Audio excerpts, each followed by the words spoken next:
Hey everybody, and welcome to episode 124 of the Revive Yourself podcast. Here we go. Are you sick and tired of being sick and tired? Have you got a health issue that just won't go away no matter what you try? Then welcome to the Revive Yourself podcast, where we reveal the secrets to long-lasting health by getting to the root cause of problems that no one else is talking about. So you can have more energy, clear skin, healthier hair, a leaner physique, more confidence, and most importantly, do the things you love and live the life you deserve. Here's your host, Ryan Martin. So guys and girls, welcome back to the show. We've, obviously, as always, just want to go through a few things first. I know the show's been brought to you again by www.reviveyourself.co, where we've got our shop, and it's actually going through an improvement behind the scenes. It's going to be great for you, but still, at the moment, we've got all our products there. It's great supplements from Evolution Organic and the Finch Clinic, things that are going to help boost your immune system, help heal and seal your gut, help cleanse the body, get rid of those toxins, chill out toxins. So got lots of options for you there. If you're looking for a great all-in-one product, you can't go wrong with Living Fuel. It is the best all-round product on the market, bar none. 2 scoops of that product is worth $260 worth of organic produce. So, the Super Fuel Living Berry, or the Living Fuel Super Berry, or the Living Fuel Super Greens. Either one of those options is fantastic. And we'll be getting certain other products to market too. Just had a great, as I mentioned last time, conversation with people from Seed on the probiotic front, which they'll be part of our shop soon too. Obviously, everything that we do, when we do have the affiliate links for things, obviously we do get a little bit of commission for that. Being completely transparent, I think that's pretty obvious, but yeah, it's more about getting the stuff to you and providing you a platform where you can get everything. I wouldn't recommend anything I wouldn't take myself. I've been approached by so many different supplement companies over the last 3 years wanting to sell their stuff, and just flat turn them down because I've got no interest in selling you guys or promoting things that I know to be garbage or junk or just not in line with what we do. And integrity is everything to me. So everything that we do recommend is something that I would use myself, and I know I'd be able to give to my family, etc. So always rest assured that I wouldn't be sending you anything that I don't recommend myself. That is the Revive logo at the end of the day is my thumbprint. It's my seal of approval. So just to let you know that. Also, over at the shop, we have got our Aries Tech EMF blocking devices and also a 5G blocking device now, which is going to be very, very important with this being rolled out everywhere. And we've got the whole house filtration systems from Aquitaire. So if you've got a 1, 2, 3 or 4 bed house, hard or soft water area, you've got the options there. They come from Graham Bremner at Aquitaire. If you haven't listened to my episode with him, go and research that. He's a rocket scientist. The guy knows what he's doing. His systems are absolutely fantastic. They take out 99.9% of all nasties. So, people don't realise it's not just the water you're drinking, it's the water you're washing, the water you're cooking your food in, the water you're actually cleaning your clothes in. So it's a big deal to try and get that water as clean as possible. Also, not on the site yet, but we are linking with them, and they will be on the site soon. But essentialoilwizardry.com for the best essential oils in the world. Use the code REVIVE in small letters, you get 10% off there. And also, if you go to www.blueblocks.com, BLUBLOX.com, then you get 10% off blue blocking glasses there. My episode of Andy Mant is fantastic. If you haven't listened to that, go back and listen to that. Same as with Dr. Nick Berry from Essential Oil Wizardry. These guys really do know their stuff, and especially with blue blocks as well. I mean, Essential Oil it's just different. It's just Dr. Nick Berry from Essential Oil Wizardry is just on a different level to anyone I've heard about talk about essential oils. And Andy Manf as well. Not only that the quality, why his glasses, most glasses get made in China. His are actually from Australian opticians, high quality. The frames are also the best looking frames that I've seen on the market. Most of these things come in like what you'd see in a 1980s sci-fi movie, whereas these are very, very good looking frames and glasses, and actually you can send off any glasses that you want and they can get them done for you too. That's at blueblocks.com. So otherwise, on to today's show, we have a very special guest for me, and that is a guy called Christopher Brown. He's been my mentor for the last 3 years, business coach and mentor, and we talk all about self-development, mindset, and what it takes to get to the next level, and why, thinking differently and success leaves clues, as we talk about in the show, and thinking differently and doing things differently is so important if you want to get ahead and start to actually create a life, maybe a business that you absolutely love, and to have a vision bigger than anything else, which is really important. So without further ado, here is Chris, here's the episode. I just want to say, I hope you enjoy this as much as it. In fact, we're going to have a part 2 because we got cut a bit short, and I just know that it gets so much value from this, especially in, Revive Yourself. It comes in not in the form of health, but it comes in the form of self-development, self-improvement. So, I said before, here's Chris. Enjoy the show, and I'll see you on the other side. I thought we were going then. I was saying I want the audience to know you've been more elusive than Houdini. I wasn't gone yet, mate. No. Well, it is now. At least I know. So we've been trying to get you on for a long, long time. So I should have actually been your first guest, I guess.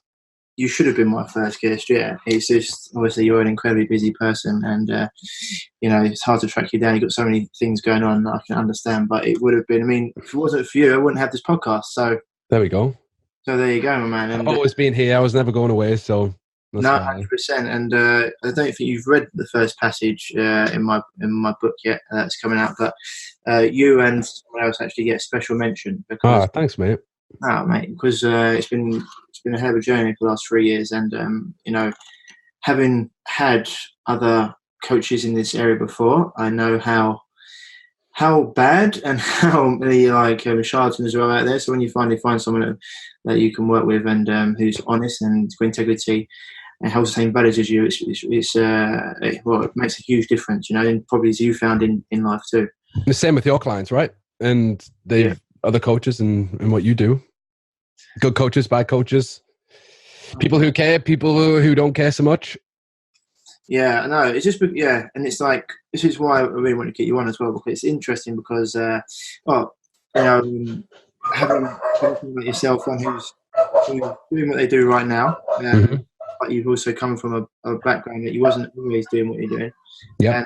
So just for people that Chris was in fitness in Liverpool, but you also have Fitness Facility Profits, which is like helping people in the fitness industry or health industry as well, like grow their business as well. Yeah. So you wasn't always doing that, were you? And so this is why, similar to me, with health, I scratched my own itch, and I was able to, after going through stuff,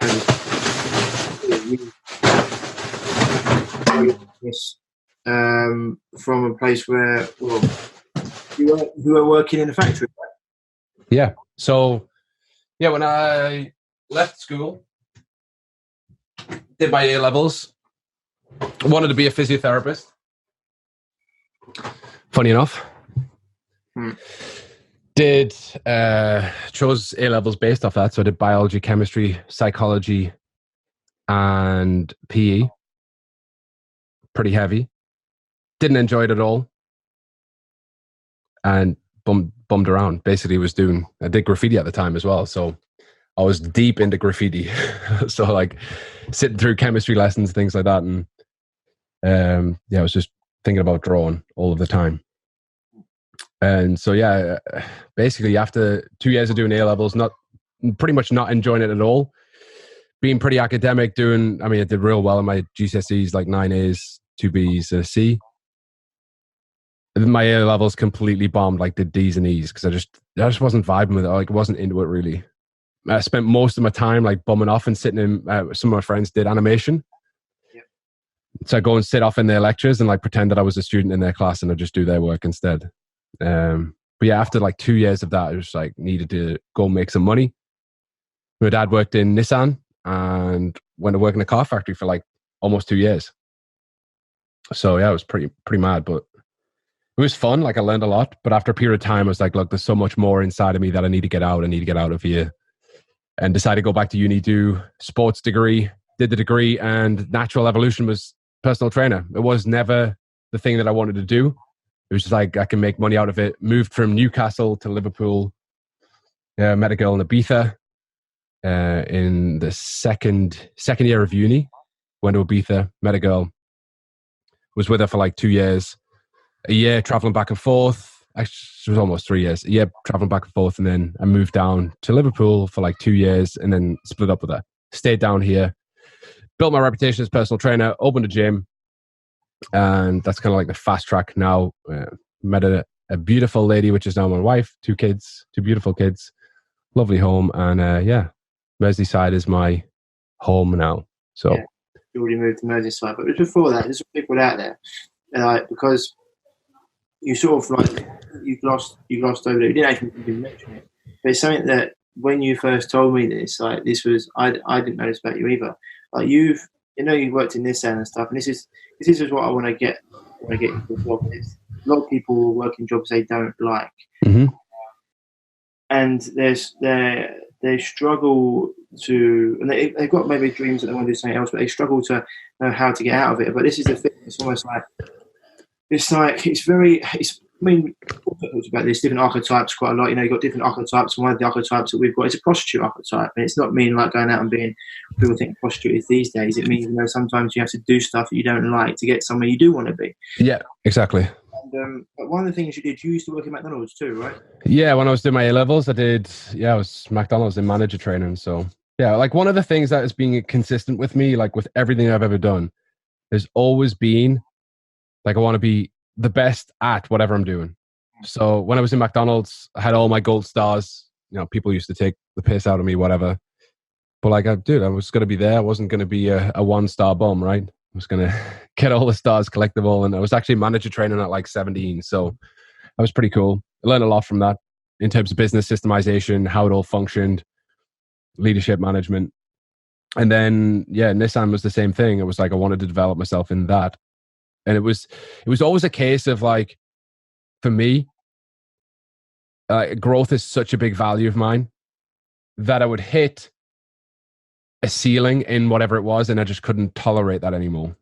So yeah, that was kind of why I ditched it. But it was easy for me at the time. I was, young, no family, no responsibilities. But yeah, I mean, there was a big move. I moved from it was 25 grand a year, 18-year-old, living at home. Yeah, right. Yeah, 2 grand in my back skyrocket every month. Wasn't so bad. I spent it all on my mates, taking them on nights out, balling out. But yeah. But that's like, so from there to then go back to university, and you started. You went into the personal training business. Just because this is something that I don't really want to talk about. Because what was your parents like? People out there, or like, because people at the time, even like adults, they can be hugely influenced by their parents, what they say. Like for you to drop out on A levels and go and start doing personal training, or in fact, leave Nissan and then start doing that. Like, what was your mum and dad saying? Well, my dad was a team leader in Nissan, and I said to him, "Look, Dad, I want to make some money.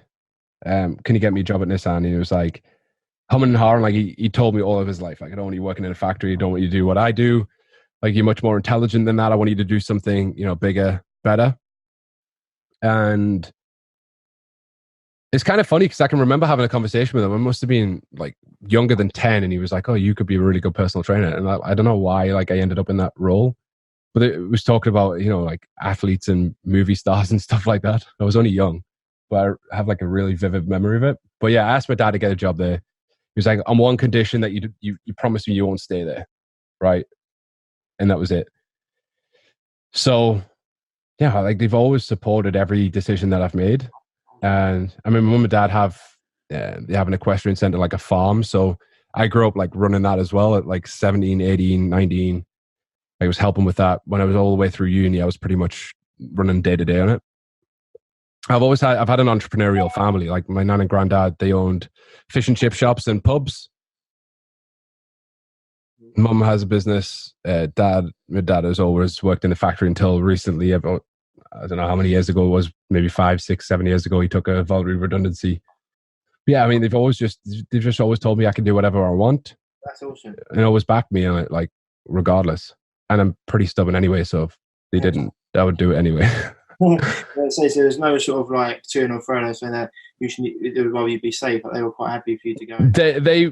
like didn't want me there in the first place. So it was never a thing of like, oh, you've got a really secure job, you should stay there, and this, that, and the other. Like they knew, obviously, like my intelligence surpassed the results of my A levels, and even in school, I was like put up like 2 years ahead and things like that. So it was always my thing was like, if I'm into it and digging it, I'll bust my ass. If I'm not, then I'm just like not interested. And that's why A levels for me were a pain. But yeah, I just think, you know, I was quite fortunate in the fact that my parents are not like, oh, you should really consider that, or like you should buy yourself a house, or you should move out and do this and do that. Like they're just very supportive of everything I've done. Yeah, that's awesome. Because there's a lot of people that stay stuck because of suppressed, by their parents. Yeah, making sure that they're, because the parents, they want them to be safe, right? And so no, like it's not easy being a parent. Like I can tell you, you know, they just make decisions based on the mindset that they have and their experiences, and they've been hurt, and 100%. They don't want you to go through the same pain. Exactly. I mean, also, they're trying to keep you safe, right? This is like, I mean, I had it with my parents when I was trying to build a business. They were like, oh, this, that, what you spend money. Even when it comes to like building a business, you know, they don't understand sometimes you've got to spend money to. You do spend money to make money, but it's like when you talk about. I mean, you don't. So we're talking about when we're doing our sort of intensive. You know, sometimes there's certain things you only talk about with people because people don't understand. Like we talk about spending money on advertising and stuff like that, and people are like, "Why are you spending that?" Yeah, but as you say, if you spend £1 and every time you got £2 back, how many times are you going to spend? Well, yeah, no. For me, it's an investment stream. Things like advertising, but for the average person to wrap their head around the fact that, I mean, I spend infinitely more than I ever used to make on ads every month. Yeah, I can. Yeah, and so this is to get just because I don't want to miss out bits, right? So you then started personal training people, right? Mm-hmm. Now, this is because what I want to talk about really today is also like a lot of self-development and people like one of the quotes I think you brought it to my attention, and I think it's huge, and it's stuck in my head ever since, and it's never going to leave. And it's Jim Rohn who said, "Your level of success will seldom exceed your level of personal development." Yeah. This isn't something that happens to you, it's something you become, you know. And even saying it like puts hairs back on my neck. And I think it's like so important. So for people like you went for personal trainer, working in the gym, and what made you like your next step was opening up boot camps, right? What made you do that? Feeling trapped. Again. Like I said before, like growth is such a big thing. When I stop feeling growth, I start searching for the next thing.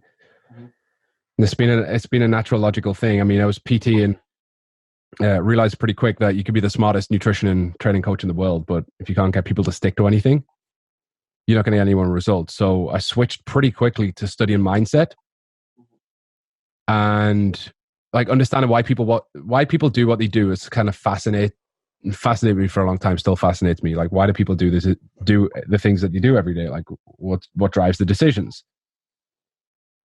And yeah, it just felt like, well, I mean, geez, I went into boot camps because I wanted to make more money. There was more opportunity, more impact available. I could help more people, have more time off, and then I could work on my own development even further. Right. So me, it was always leverage. Like, how do I get more time available so that I can utilize that time to develop myself and push myself further forward? And so that was when, so you did boot camps for a while, and then the next step for you was what? Having your own facility? No, we had myself and Paul, who's also been on your podcast. We had like 20 something locations right across the UK. So we'd opened up a bunch of boot camps. We licensed it out. It was doing pretty well. Didn't enjoy it. We shut down a 6-figure business because it just wasn't the thing that we wanted to do anymore. And then came the gym. Right. And the gym, was that always in Liverpool? It was, yeah, in the world. Cool. But so from there, though, from being a gym owner and doing that, you then started to, I don't know, break off into marketing. Yeah, marketing. It's basically marketing, but it's like helping people create their businesses. But for me, it's seeing the person that, even in the last 3 years, like when I met you, but the person you've become in the last 3 years as well, it's like you're already on that path. You're already doing phenomenal stuff, and now like where you are now. Yeah. And even if I look back on me, like what I'm doing differently to, like, it's so different because it's who you become, right? So, what made you want to do that? Was it once again the ceiling you wanted this? Man, I'm a change maker. Right. Like that's at the root of what I do. That is what it is. Like I did a really interesting exercise a few years ago, and I tried to connect the dots between a lot of years, and I basically try to bring into my conscious mind one word that describes me and what I'm driven by purposely. And it came down to it that like everything that I've ever done inside of my life has always revolved around one thing: helping people change for the better. So I mean, I started coaching at 15 in football, now 32. Coaching's been part of my life longer than it hasn't. But even before then, I was always the mediator between friends. I was always the person who was trying to help people, solve problems, get better. And it's always been something that has been in me naturally. And I find most people find a career that kind of does that anyway. And I mean, yeah, like that's it, change maker. So for me, it's always about playing a bigger game. And I just fell in love with psychology in general, and marketing and psychology go hand in hand. Yeah. And then the impact of marketing that, like, people don't see marketing like this, but I do. Like, marketing gives you opportunity to impact so many more people. And the ability to impact more people allows you something very, very simple and easy, right? It's the more opportunity you create, the more impact you make, the more people you help, the bigger the change you create, and the bigger the legacy that you leave. So for me, it's like, yeah, I might be in marketing, but like I'm not like somebody who does marketing as a career. I'm somebody who uses marketing as a tool to create more impact. Like I say, when you said that, like marketing, it's like that's not a way I feel that you do. That's like not what I feel about you. It's like, that's not the way I see you. Yeah. It's so much more than that. It's yeah. Like, as you said, this is the thing, because money gets a bad rep, saying money is the root of all evil. It's like, well, it's not. Only if you use it for evil. If you use it for goodness. Like, people were saying, it's really like, because the more money you get, more you can advertise, more you can put out to more people, more lives you can affect. It's like, yep. Well, dude, we just put an event in Marbella for all of our students. It cost me a pretty penny.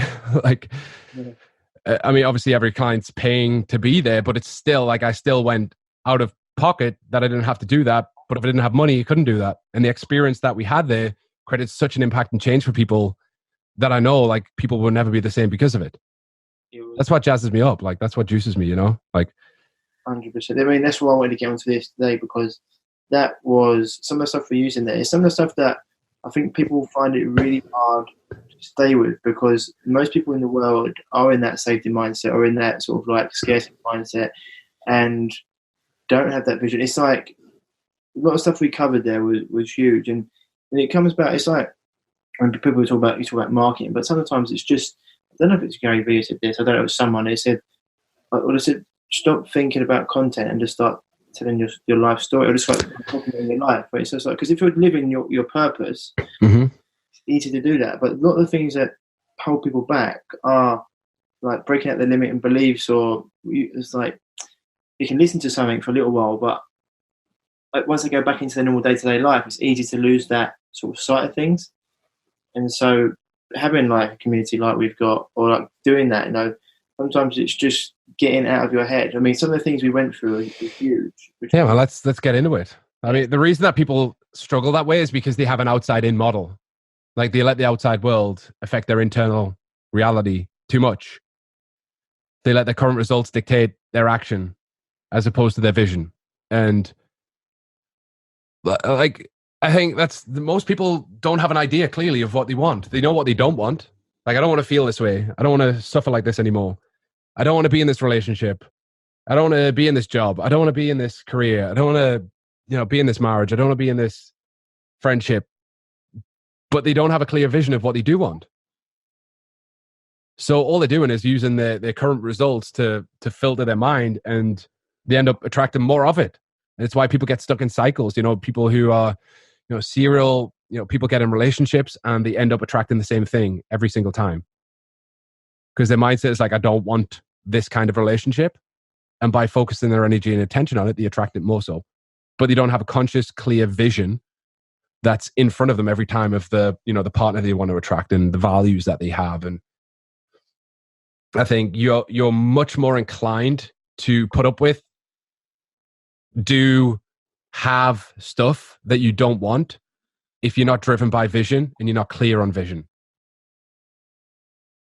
Yeah, no, 100%. I mean, having the vision, like some of the things you said, like having a vision bigger than what you can even imagine, you know. Yeah, it's beyond your wildest limitations. Like, yeah, most people don't do. Most people have a goal that they know is possible and achievable. But the problem with that is that it's so small that it's not compelling, and it's usually surface level and materialistic. And so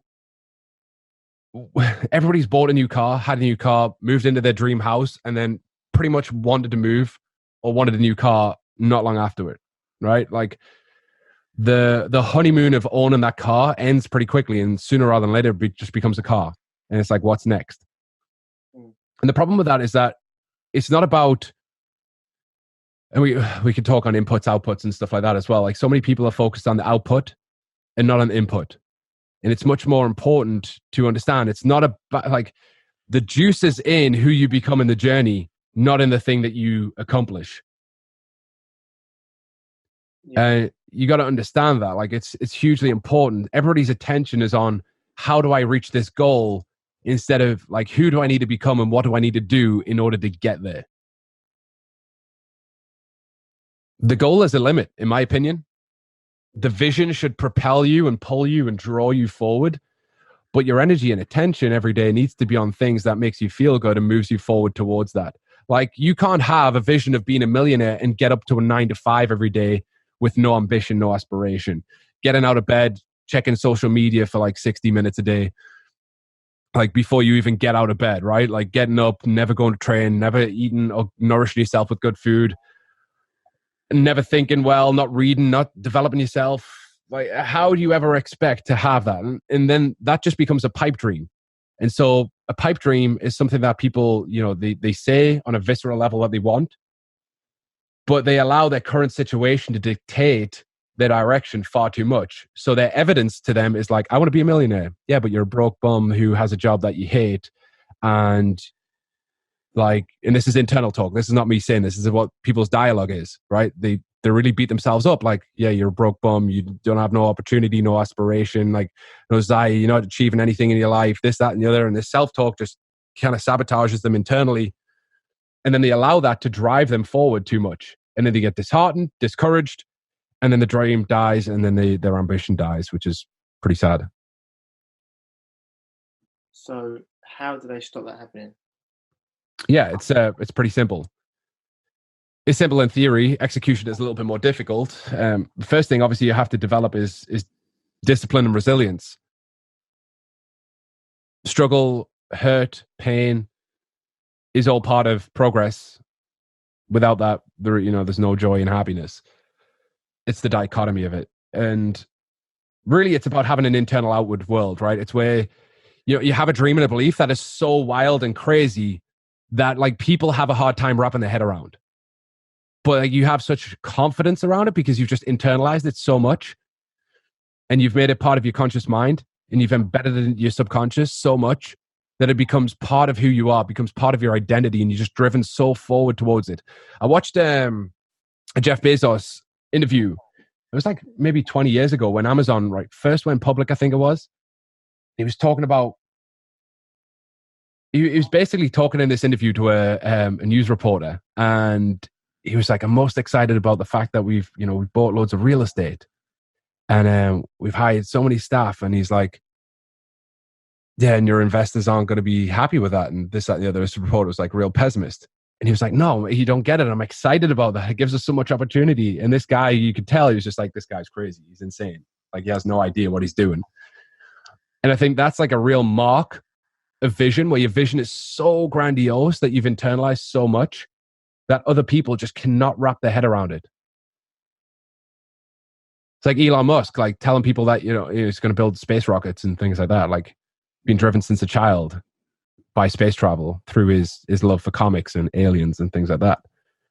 And like some of the stuff that he says, people just have a super hard time wrapping their head around. So I think you know, without a vision, you're going to get stuck and trapped and use your current results in your life.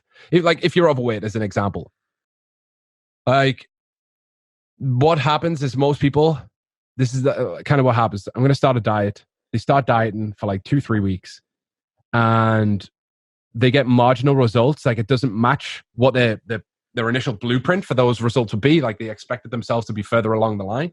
They look at the results and they're like, oh, still fat. And then they just give up. And they have like, they fall off track, and they cheat on their diet, as an example. And they're like, oh, fuck it. I'm just going to blow it off. I can't do this. I've given up already. I need to, I'll get back on it on Monday. And that's kind of the cycle. It's just that letting the current results dictate it. But it's because they're trying to achieve something within their level of believability, and they're trying to line up the dots, as opposed to creating something so crazy. If you ask most people their goal, it's always within a realm of their believability. If like somebody was 100-pound overweight, and you said to them, like, you could literally have a 6-pack, most of their goals are going to be like, I want to lose 50 pounds. Does that make sense? 100%, yeah. No. I'm just kind of ranting here a little bit.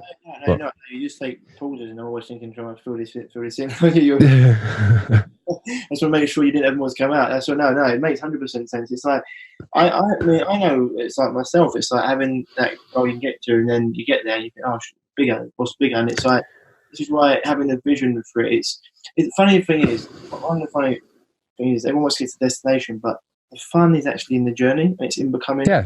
That's what I said. Like the juice is in who you become, right? Not where you end up. I always refer. I don't know if people in the UK will know this. Like Only Fools and Horses. There's a bit when they finally become millionaires, and like they're all walking around, and Daryl's actually bored. Yeah.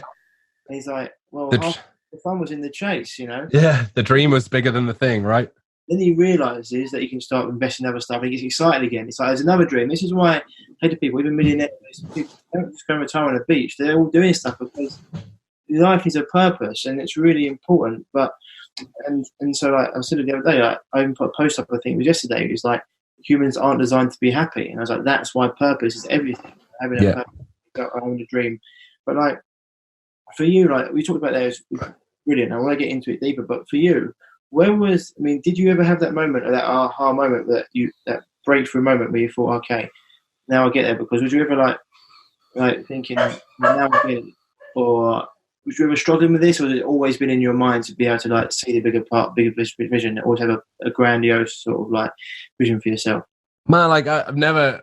Obviously, it expands all of the time. Like your level of belief and ability. Like we spend a lot of time at our intensive talking about paradigms, right? And paradigms are basically a set of beliefs and habits that are so ingrained into our DNA that they dictate and drive us each and every day. We don't make our decisions, our paradigms do. And so, I'm working in, I remember distinctly working in Nissan, and I was having a conversation with my dad on the way home. We traveled to and from work every time. It was pretty cool. It was a nice time in my life. And I would say to him, like, how much is this guy on? Like our supervisors or the managers. I was constantly fascinated with that. Like, how much does he earn? Remember he was saying like 65 grand a year. And I was like, what? 65 grand a year? That's insane. I was like, that's like 1,500 quid a week or whatever. Like, that's insane. Like, imagine what you could do with all that money. This was quite funny. This was crazy. And then when I started having success in my business, my old supervisor, the guy who I was like fascinated with how much he made, like we were, and one of the guys who I used to work with, my dad worked with, was retiring. So this was long after I'd left Nissan, and he was having a retirement party. So my dad was like, why don't you come along, meet some of the lads that you used to work with? And so I went. And I was in a Wetherspoons in Newcastle, opposite Central Station.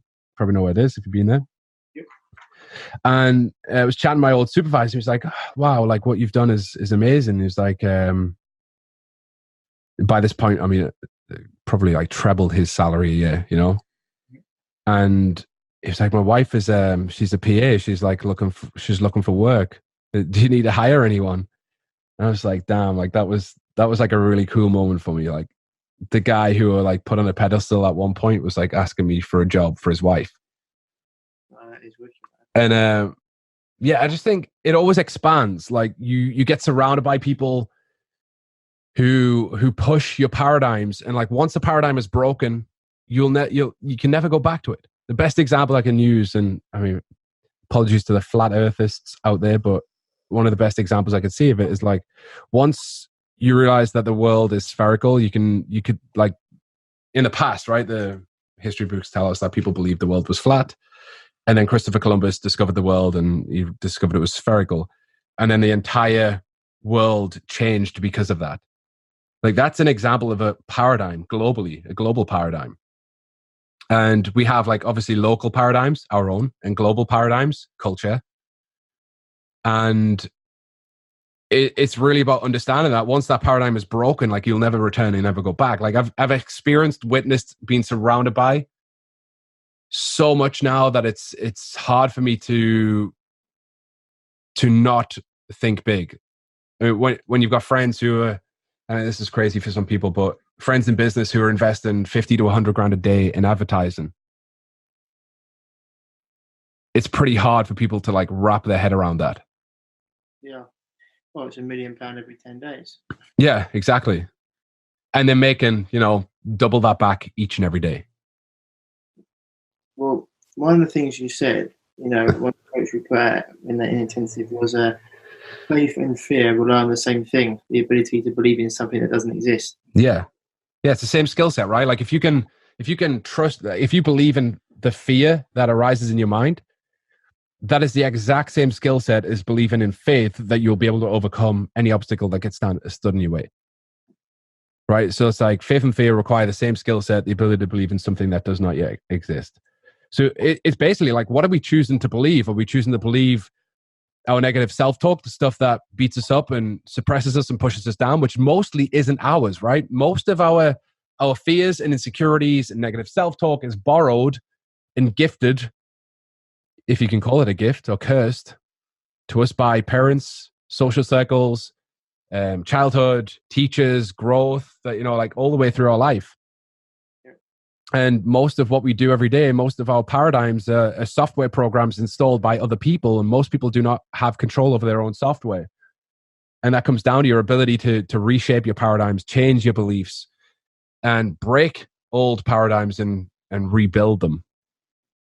Well, it happens in every area of life, though. It's not even just with business, right? You sort of think, it could be something with your relationship. It could be something even with, I don't know, with anything. Even with even people playing sports, they think the brain tries to protect them from feeling that before. So people don't understand. Like, a lot of this comes from the fact that the brain doesn't want you to negative thoughts stick to your brain like Velcro, because it doesn't want you to go through that pain again. But it's like a lot of time, is that even true? It's this as a cat with Byron Katie, is that true?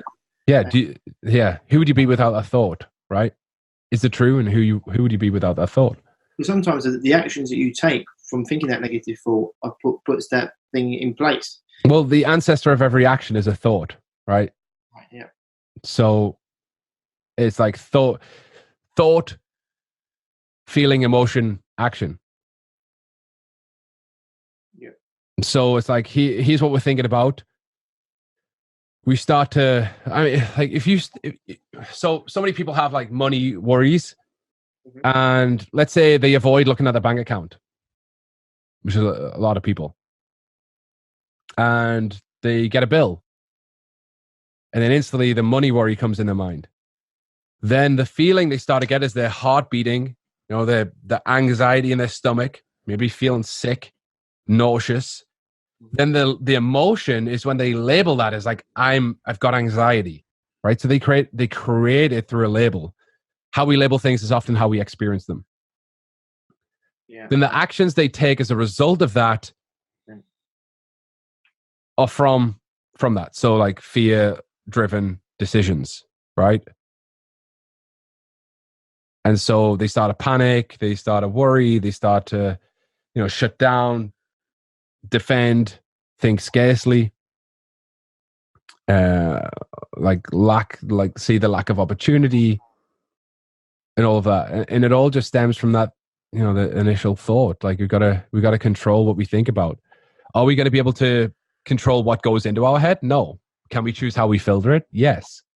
but it's about being consciously aware. So many people aren't aware. Like, an awareness is the thing that breaks paradigms. It allows you to look at yourself from a detached way. Like, the way that I try and get awareness is I will almost separate myself from myself, as if like I'm above my own body. And that's kind of how I visualize it.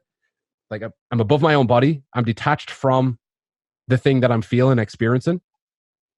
And then I explore the thought, right? I call this crushing demons. It's like that thought, is it really something that is beneficial? Is it something that's absolutely true? Like, is it absolutely true?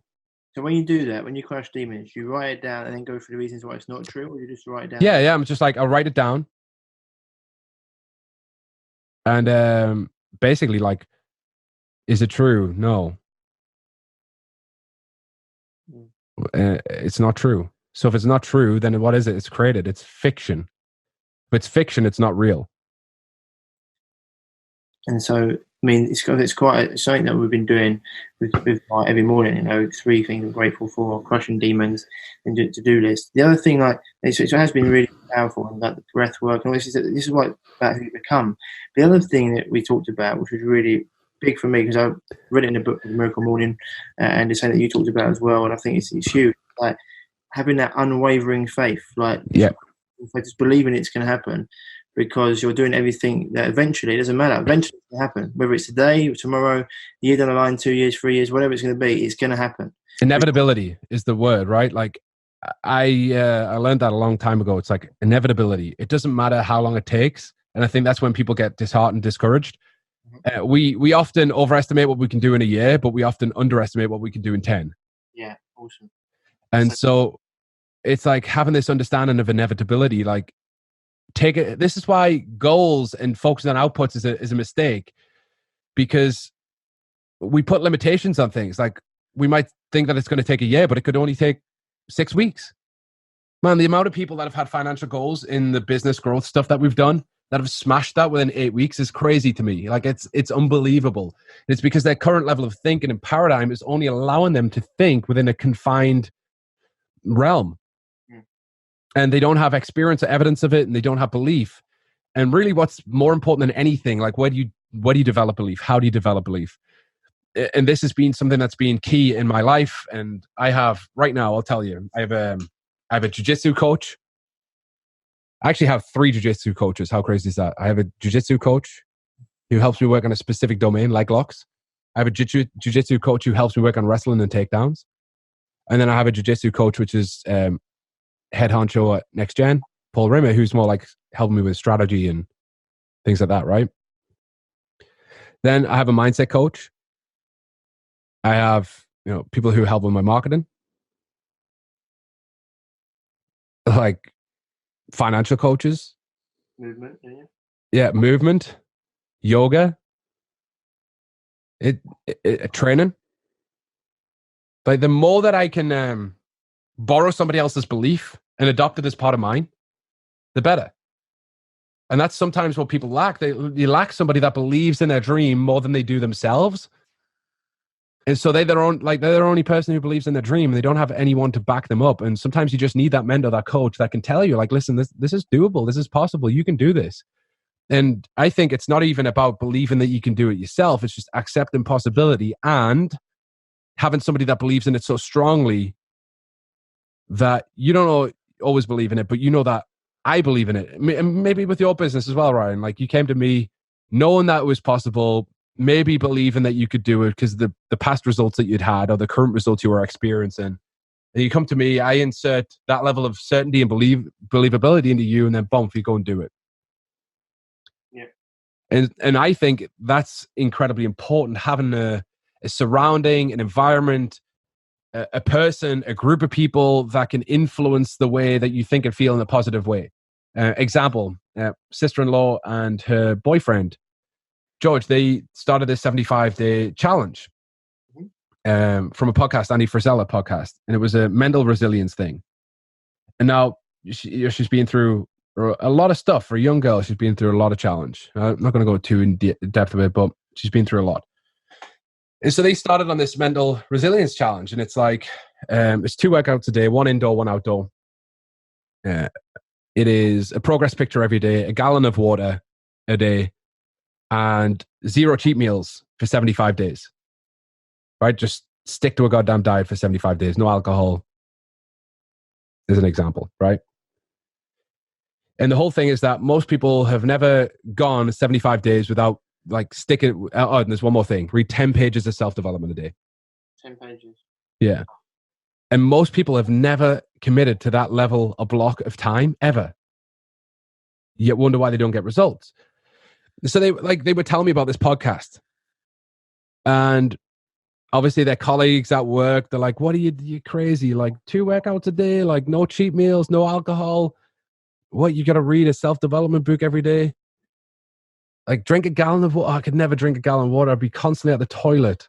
Well, that's kind of the point, right? Like how else are you going to flush away the crap in your body? And all this kind of external resistance, they tell me, and I'm like, dude, send me the link to that podcast. And like every time I see them, I'm like asking for progress. I'm like super proud of you. Keep going. Love it. Like I get amped up when people get on a journey and like I see them on that journey and like they're reading books, and like the second they came around to mine after they told me they were doing it, I went upstairs, got like 5 books. I'm like, read these. Like, I just love the fact that people want to develop themselves and get better. And like, that's the environment that you need to have. You need people in your corner like me with them. And now like I'm on day 2 of that 75-day challenge. As soon as I cleared my schedule, I'm like, it's almost like I'm not, and it's positive, negative. Like, wait, dude, that's exactly what I need right now. Like, I just need a commitment to a period of time. And they inspired me to take that. But also, I'm like hungry for that. Like, if somebody's getting a win somewhere and they've learned something, I want the same thing. I think it's really difficult for people every day if they're in a career or a workplace or an environment that's just like not that positive. And then, dude, I'm going deep on this, but culture of one is super important. No, it's huge, mate. Because why I say that, this is why, even when you were saying before, when people come to me, they believe they can get better, and I tell them they can. They're like, "Oh, right, yeah." And they try with testimonials and stuff, give them more things to say. I get it with you, mate. When you talk about certain things of business, it's like, yeah, culture is important, but it's like your energy goes to the strongest. Your energy, if you train yourself by, it's like women, for example. If they live together, the strongest woman in that group, every other woman in that group, their period will start to sync with that strongest woman. Okay, their energy is invested. So it happens around people. So if you're around the people that are always negative, if you've got to be a super strong-willed person to keep positive around those people, otherwise, they're going to drag you down to their level. Crabs in the bucket. Yeah, I have a really good like idea around this. So I think about things as ideas, right? And I think if we can instill ideas into people, we can build little idea viruses, right? And so if somebody's in that environment right now, like a really toxic environment, it might be, you know what? And sometimes it's really sad to see this, but it could be their partner. Like they might really want to do something, and the person who's supposed to be the most supportive in their life be like, why are you doing that? Mm-hmm. Or like subtly sabotaging what they want to do, right? They want to quit alcohol for a month, and then they come home from work and their partner's bought a bottle of wine. Yeah. Subtle dick moves, things like that, right? Or you tell, your mom's like love to feed you up, and you're on a diet, and you go around and they've got all cakes and all kinds like that, and it's like it's almost done through love, but it's like that's what you battle with every day. It's like your environment. And so the thing that you've got to understand is that you cannot allow yourself to lower to the level of groupthink. You have to create a strong internal culture, so strong and so resilient that everybody rises to your level, or they feel so uncomfortable by your energy, your enthusiasm, your sense of self, that they disintegrate and fall away. And I don't think it's about like common like internet wisdom is like, oh, cull your friendships, don't be around negative people, and like you're the average of the 5 people that you spend time with. I kind of think that's true, but I also think like you might be the average of your environment. You're the average of your thoughts more so though. 100%. Like culture of one is so important. Like you talk about group culture, but how can you build a resilient culture inside of yourself so strong that it's like that unwavering faith that you say. And it comes from daily discipline, the ability to win the day each and every day. Like not a day goes by that I don't read at least a chapter of a book and I don't listen to at least, 30 to an hour, 30 to 60 minutes worth of some kind of audiobook. Not a day. And I've done that consistently for the last 7 or 8 years. Yeah, I mean, it's huge. It's just like the same as it's about health. It's the same as it's what you put in, right? It's what you put in your body. It's huge. Like it's another. I just don't understand why people wouldn't do it. Like why would like a book is a tenner? Like why wouldn't you? I think it's because it does take discipline. It's easy. The humans, they go away the easiest path, and like the less that. So let's be honest, Chris. Yeah, getting up in the morning. Yeah. Getting up in the morning and checking Facebook and Instagram is a lot, and then doing whatever, having a crap breakfast, having a quick cereal, whatever, is a lot easier. Morning. Okay, not checking that. Going straight into journal. 3 grateful things I'm grateful for. Question demons, my to-do list. Then spending 2 to 5 minutes doing left-handed writing to make so like doing that. Yeah. The teeth with your left hand as well, getting your brain moving. Then doing some breath work, meditation, breath work, then getting up, going to the gym, working out there, coming back, hot, cold shower, ready to start your day. All right? Yep. That's my routine at the moment. Every goddamn day, yeah? Every day. Every day. And, it's just, I feel phenomenal for it. But are most people going to do that? Probably not. Why? Because it's easy not to. Yeah, well, here's what I learned recently. Like, you got to experience discomfort no matter what you do. 85% of the population are uncomfortable due to their overweightness. Their body. Their body causes them discomfort and overweight. Discomfort and, basically uncomfortableness, right? Day in, day out. But what do you choose? Do you choose the discomfort from being overweight, out of shape, loathing yourself, feeling like shit every day? Or do you feel the discomfort from getting up and sweating your ass off in the gym? Do you feel the discomfort from, you might not be a reader. People have these beliefs. I don't read. I'm not a reader. Dude, I didn't read a single book until I didn't start reading until I got into business, really. Like my dad is a serial reader. I didn't read anything at all. And since then, I've pretty much on average read a book a week for the last 7 years. I don't read. I listen to it, audiobook, But yeah, it's like, but even that, it's like people can read, like, just read. It's a skill. It's like maths. It's like anything. It's like the job that you do every day now that you learn. And I think it's like people have to have this desire to like change the situation. There's so much, like there's discomfort, and we're driven by pain, more so than anything. Pain and pleasure. Pain gets us started. Pleasure keeps us going.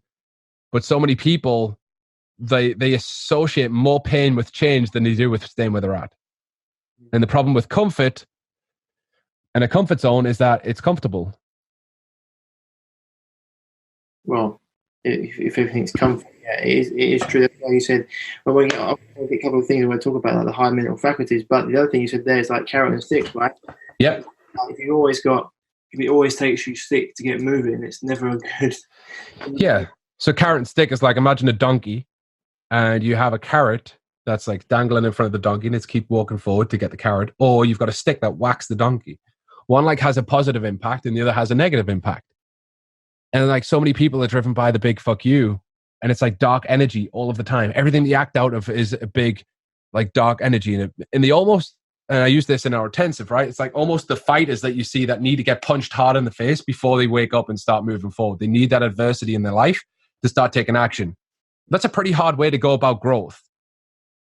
At some point, we have to realize that, yeah, maybe it's smarter that I don't get punched in the face and that I actually just learn how to take action before I get punched in the face.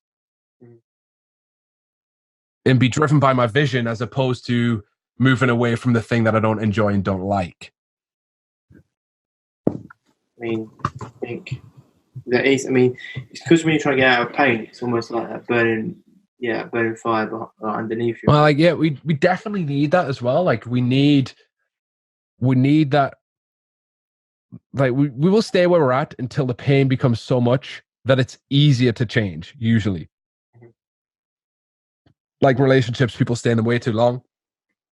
And like, abusive relationships, let's say, like they're in an abusive relationship and it's, like the last time is when, the biggest incident happens and they can no longer tolerate it. Like their self-worth and their values like suddenly just perk up, but they tolerate it for so long because they see that it's easier to stay there than go through the craziness and the chaos of leaving. And like, I like totally empathize. I've never been in that situation. I could never imagine how hard it could be, but I can only relate to other areas from my life where it's like often easier to stay there than make that decision.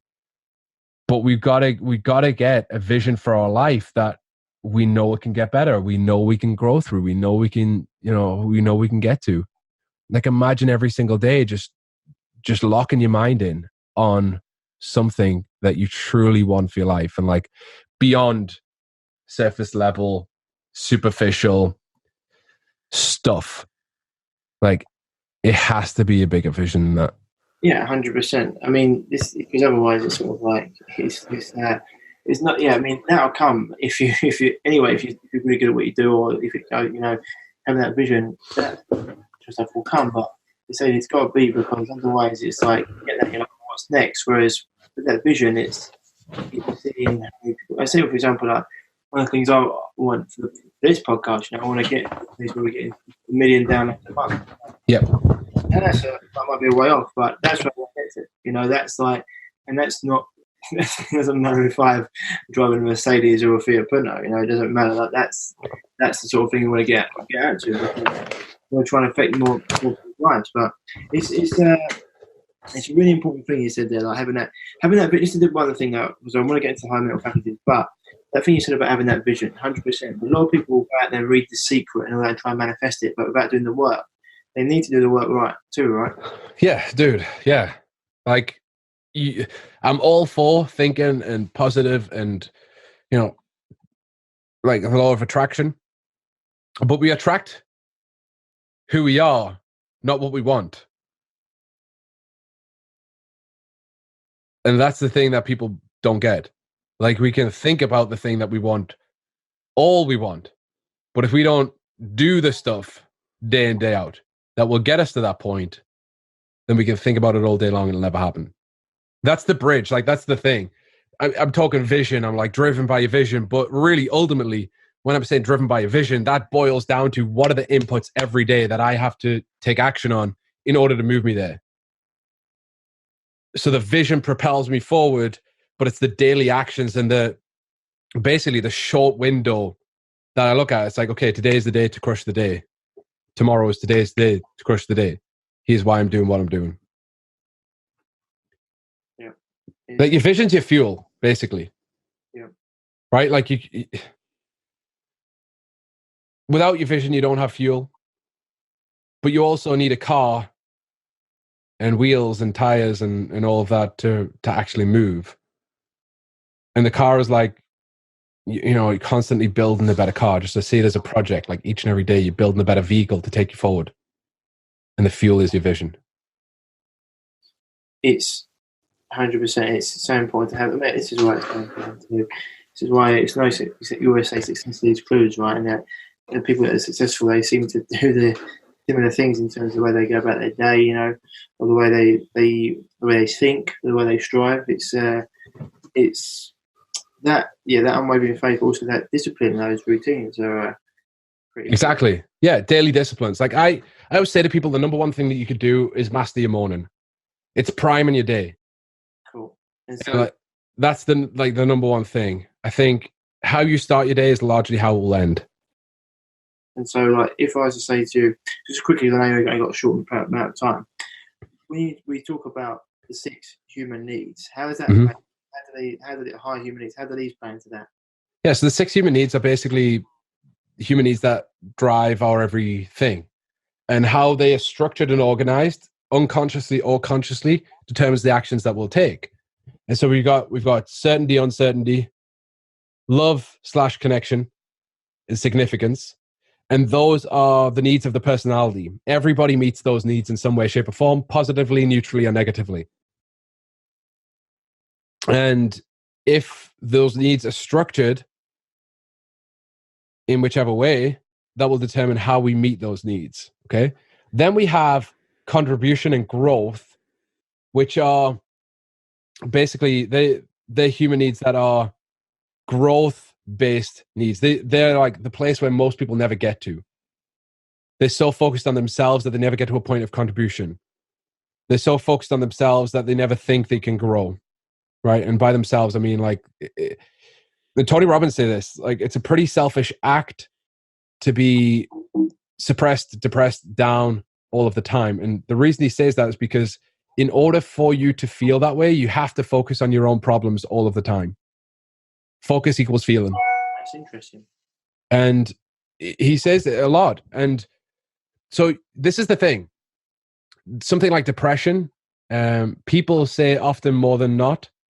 And like Tony Robbins say this, like doing depression, not have depression. So we turn, is a verb a descriptive word? I'm not very good at grammar. a verb, like it's turning the noun into a verb, right? The noun is this is it. The verb is the action, I think. Correct me if I'm wrong. And so it's like, I have depression. No, you're doing depression. You're holding your body in a certain way. You're communicating yourself in a certain way. You're holding your physiology in a certain way, right? Feeling like it's like language, physiology, and focus. Yeah. Like what you focus your attention on, the internal dialogue that you experience and the way in which you do. So like part of our breathing is to change our physiology. Part of our journaling is to change the internal dialogue that goes on in our mind.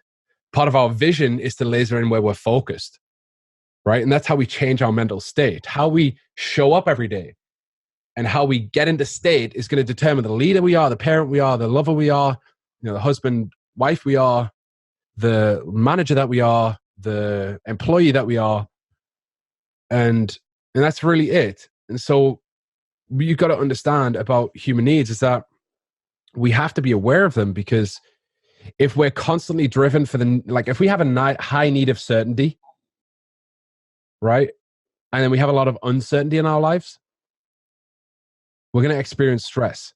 So people who have a high need for control have a high need for certainty. Worry guts. Right? And so basically they would usually be certainty, significance, connection.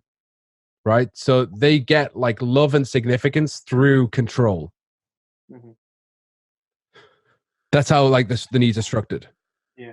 And so the thing is, we have to meet all four needs, but we could do it positively, negatively, or neutrally. Right? People who have a high need for significance, they meet significance sometimes through violence, sometimes through, bullying. Sometimes they'll meet it through victim mindset. All, negative ways of meeting the need for significance. However, they could also meet the need for significance through love and connection. They feel significant through their contribution to their partner, their lover, their family. Does that make sense? Really interesting. Yeah, 100%. It's like 100%. These things are we all said we're all different. We all need certain different levels of them, but they're huge. And I think what you said there about depression as well, being saying that you're thinking about yourself all the time. It's interesting that it's hard to say because people. I know people will react bad to it. I know you're saying people like the snowflake culture, but to tell you what the evidence for that is, I've never seen a depressed person on a roller coaster. Yeah.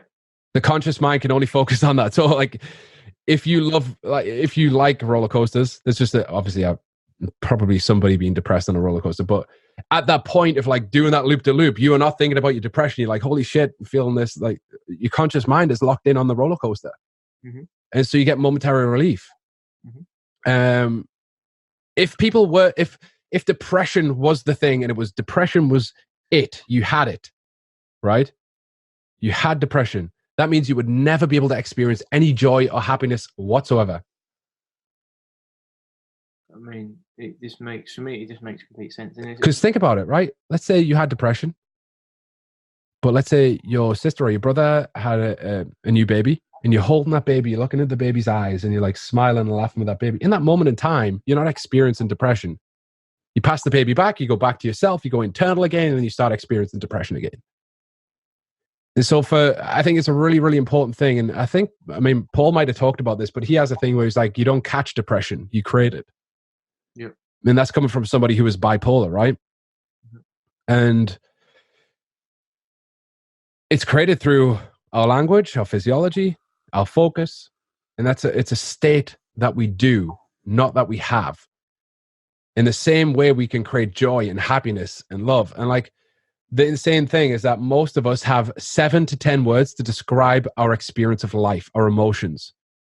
Pissed off, angry, sad, depressed, frustrated. Like, depression is not in my vocabulary. Like, I never describe or label myself as depressed. I might feel a little deflated at times. I might feel against it at times. I might feel challenged at times. See, I use words like challenged. Yeah. I don't use the word overwhelmed. I use the word I'm in demand.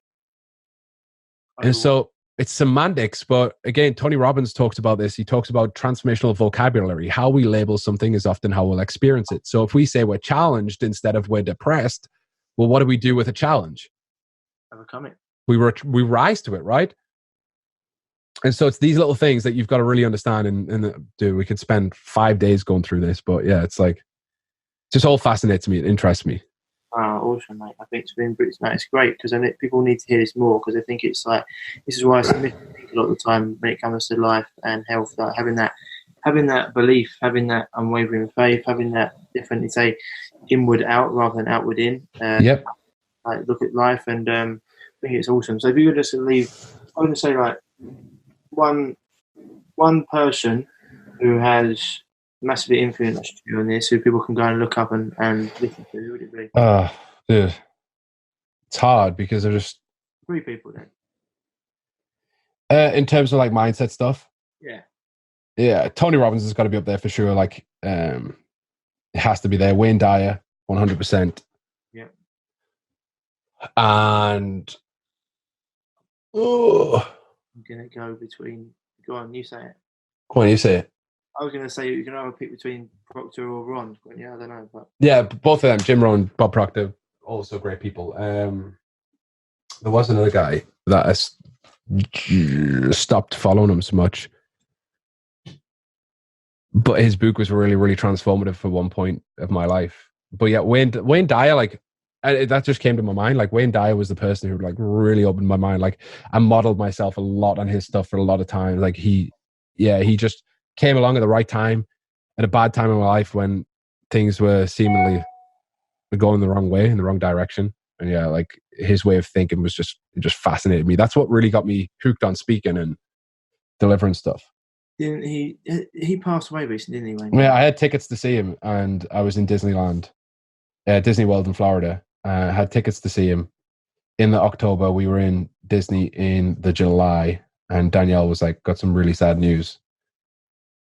She was like, Wayne Dyer's passed away. She's like, you just see it on her phone. Like, I'm tearing up a little bit talking about it. It was like so, just that, you know, like one of those times when like you want to go and somebody like helped you through like a really difficult, dark time, and like never met him, but just the ability to be in the same room was like, yeah, it was just like something I really wanted to do. Yeah. It's one of the reasons that I traveled to LA to see Bob Proctor this year, because his stuff had an impact on me, and he's 85 years old. Like, he's not going to be doing it forever. Exactly. Yeah, exactly. He's not. Yeah, he looks good for 85, doesn't he? Man, he was like, he was on fire. That is awesome. It just shows you like it's just all about. It's funny, right? You're living the life and doing these things, mate. It's been because I think we need to hear this message, and it's something that is severely lacking. We should do it again. We can go deeper. We will, mate. We will. I know you've got to shoot, so I'm going to let you go. But thank you very much, man, for coming on. That was awesome. Appreciate it. So there we had it, guys and girls. Chris Brown from Facility and Fitness Profits. I said before, personal friend, close friend, mentor, absolute legend of a man. And when you've been in this industry for a long period of time, you know, there's always lots of people, like you probably see in the health industry, there's lots of snake oil out there, people that are selling scams, etc. So when you finally find people with integrity, it goes a long way. And it's why I've been with Chris for the last 3 years, and I'll continue to be with him, because guy's got his finger on the button. He's someone who's into self-development and self-improvement as much as I am. It's just, I can't explain. It's weird when you meet like your brother or soulmate in something else, and it's just, you put in the same direction. He's absolute bundles of energy, wants to just improve in every area of his life.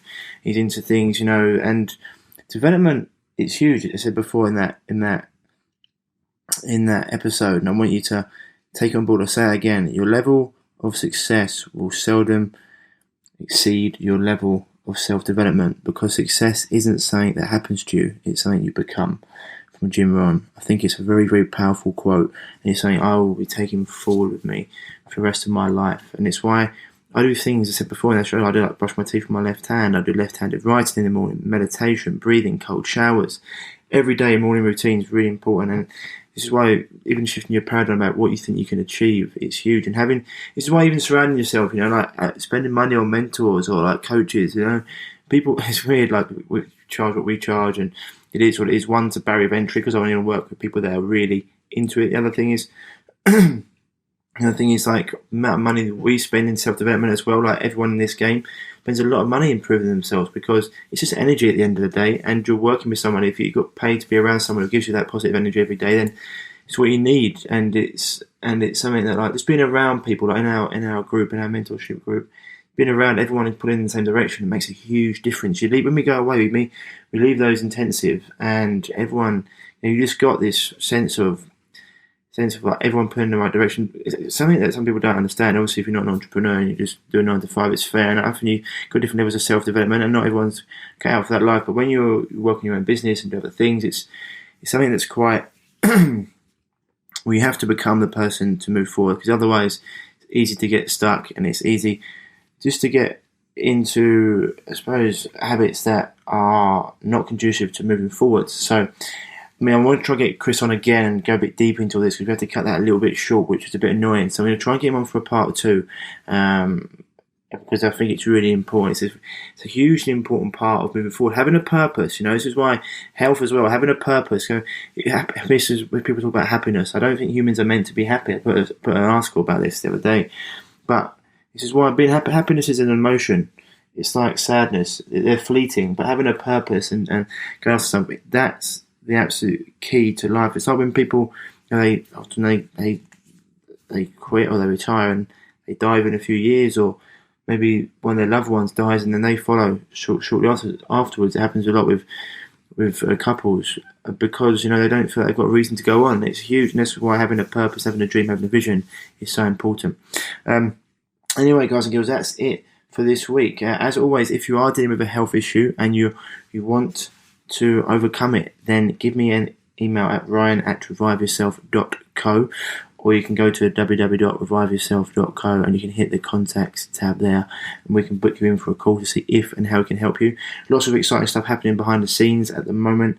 Going to be having changes to our websites coming out, because we want to make the shop more user-friendly to you. We want a few other things going on there too. Anyway, that's it for this week, guys and girls. I'm going to try and get Chris back on as soon as I can. And otherwise, keep doing what you're doing. And as I said before, if you need help, give me a shout. You can also follow me at Ryan Martin on Facebook. It's also Revive Yourself on Facebook. And on Instagram, revive_yourself. We're there too. Otherwise, as always, guys and girls, stay happy, stay healthy, and I'll speak to you soon. Bye-bye. If you're struggling with gut issues, such as gas, bloating, constipation, diarrhea, indigestion, heartburn, and want to finally be able to eat the foods you love without the crippling after effects, then don't forget to head over to reviveyourself.co and pick up your free copy of The Healing Health Paradigm today.